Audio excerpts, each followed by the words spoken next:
Mukhang hindi lang basta pakilig ang dala ni na KD Estrada at Alexa Ilacad, kundi isang buong fairytale experience para sa kanilang fans. Sa isang special na event, nagbigay ng kilig-filled duet ang dalawa at tila dinala nila ang audience sa isang Disney movie scene. Sa kanilang performance, kinanta nilang sikat na Love is an Open Door mula sa Disney animated film na Frozen. Ang kanilang effortless harmony at natural na chemistry ay talagang nagbigay ng magical vibes sa kanilang rendition. Para silang sina Hans at Hannah na nagkukulitan habang nagbabahagi ng isang nakakatuwang love song. Hindi rin nakapagtataka ang kanilang husay sa pagganta. Si KD ay isang singer-songwriter na kilala sa kanyang mga singles. Samantalang si Alexa naman ay nagmula sa Ilacad clan, isang pamilya ng mga musician. Bukod sa pagiging isang actress at performer, pinatunayan na rin ni Alexa ang kanyang talento sa pagkanta sa kanyang past projects, kaya hindi ka nakatakatakang naging flawless ang kanilang duet. Ang bongga rin ng stage present nila sa kanilang performance. Kitang-kita kung gaano sila nag-e-enjoy habang kumakanta at mukhang talagang nag-feeling Disney couple sila sa moment na yon. Ang kanilang chemistry on stage ay hindi lang pang telebisyon at pelikula, kundi pati na rin sa musika. Agaw pansin sa social media ang naging Instagram story ni Sofia Andres kamakailan lang. Ito yung nireshare niyang post mula sa Metro Magazine Philippines, pero ang nakakaintriga ay yung pagtakip niya sa mukha ni Max Collins.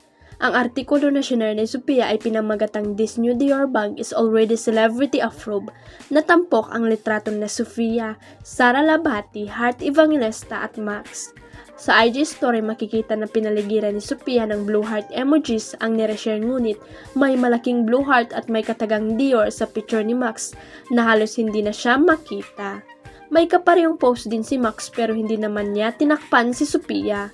Burado ng nasabing IG stories pero maraming netizen ang nag-screenshot nito at ibinandera sa internet. Matatandaan noong November last year, iniulat ng showbiz insider na si Orgy Diaz ang tungkol sa pagtataksil ng stylist ni Sofia na si Steph Aparici at ang nakakagulat ay tila nadamay sa issue si Max. Yun pala yung Steph ang ginawa yung Sofia na bago ay si Max Collins. And at the same time, binibigyan niya ng mga racket daw at mga endorsement na pinagkakatiwala ang brands kay Sofia ay nandoon na kay Max Collins. Sabi niya sa Showbiz Update. Dagdag niya, tsaka yung mga connection and contacts number ay yun nandoon na kay Max Collins. Oo, yan ang nakarating sa atin, kaya maanong linawin yun ng Steph at ni Max Collins, no? Habang nagre-report si Orgy ay pinapakita ang mga larawang magkasama sina Max at Steph sa mga events at pinakita rin ang mga komento ng netizens sa post ng huli. Kung sakaling totoo ang claim ng kampo ni Sofia Andres na kinuha yung mga contacts at ang in-endorse na lang sa mga contacts ay si Max Collins, ay hindi magandang ugali. Kung totoo man yan, katapusan na ng karerya ng Steph, hindi magandang ugali yan na yung mga contacts ni Sofia ay ibibigay mo sa iba, paliwanag ni Ogie. Huwag kalimutang i-click ang subscribe button at i-ring ang notification bell para sa latest at legit chika updates.